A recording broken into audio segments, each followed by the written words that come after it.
नमस्कार, मी संजय भोकरे. आपण पाहताय जनप्रवास लाईव्ह. राजकीय गदारोळ आता परत उठलेला आहे. राज्य मंत्रिमंडळातील फेरबदल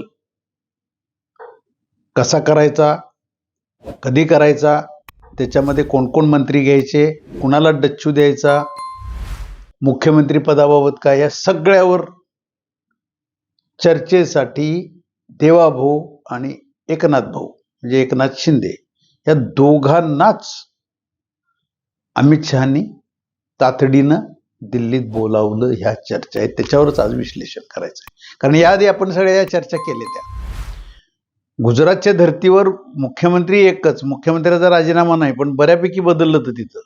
त्या पद्धतीने इथं तरुण आमदारांना संधी द्या, महिलांना संधी द्या, हा आग्रह अमित शहाचा होता.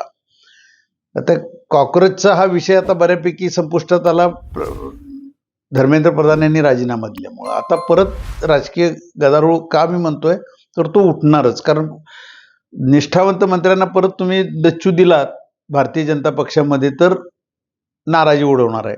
देवाभाऊ हे सांगतायत.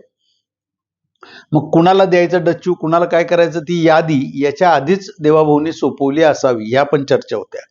परंतु घटक पक्षांचं काय, मुळात एकनाथ शिंदेना मुख्यमंत्री पद हवंय, पक्ष तर विलीन करायचं नाही, मुलाला तर केंद्रीय मंत्री म्हणून बघायचंय. या सगळ्या अवस्थेत ते निघालेले आहेत. अशा वेळेला बदल करायचा झाला तर एकनाथ शिंदेना सुद्धा काही मंत्र्यांना डच्चू द्यायचा आहेच.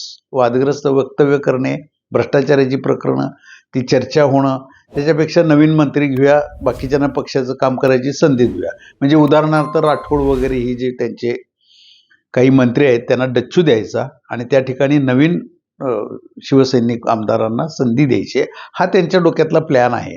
आणि राठोडना पक्षाची मोठी जबाबदारी द्यायची, दिल्ली दरबारी, हा पण त्यांचा विषय आहे. मग बरेच आणि 1-2-3 मंत्री त्यांचे असू शकतात. त्याचप्रमाणे सुनेत्रा पवारांना तर बेदखलच केलेलं आहे. कारण त्यांच्या पक्षाची अवस्था अशी झालेली आहे, गटबाजी प्रचंड वाढलेली आहे. तटकरे आणि पटेल भुजबळ हे एका बाजूला दिसतात, जय पवार आणि पार्थ पवार आणि सुनेत्रा वहिनी आणि यांच्याबरोबर काही 5-7 जण जे असतील ती, अशी ते कारभार त्यांचा चालू आहे. परंतु आता भारतीय जनता पक्षाचाच कमांड हा सगळीकडे आहे. आणि अशा अवस्थेमध्ये अमित शहानी तातडीनं बोलावले देवाभाऊ आणि एकनाथ शिंदेना.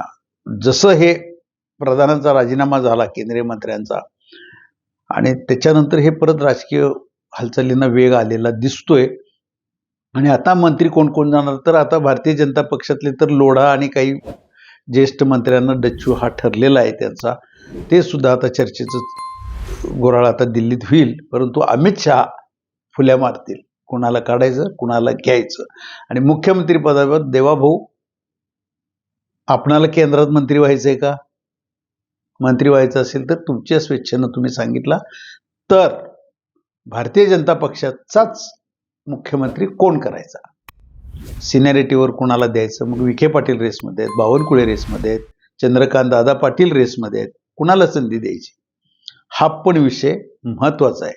मग निष्ठावंत आले, कोण आले, काय आले, सिनियर, हे हळूहळू आता होईल. पण आज सगळीकडे चर्चा राजकीय एकच आहे.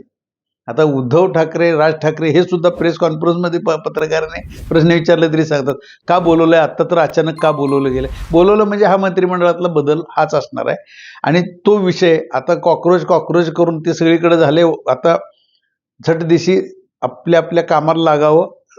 जे ठरलेलं आहे, अमित शहानी जसं पश्चिम बंगालच्या निवडणुका झाल्या तसं त्यांनी ठरवलेलं आहे की महाराष्ट्रामध्ये हा फेरबदल झाला पाहिजे.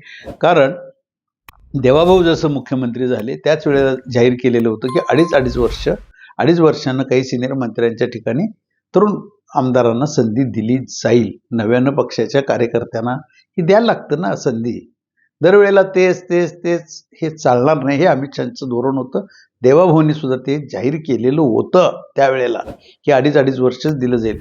त्यांनी कुठेही प्रेसला बोलले नसते तर ही बातमी कुठं लपून राहिली नव्हती ना त्यावेळेला.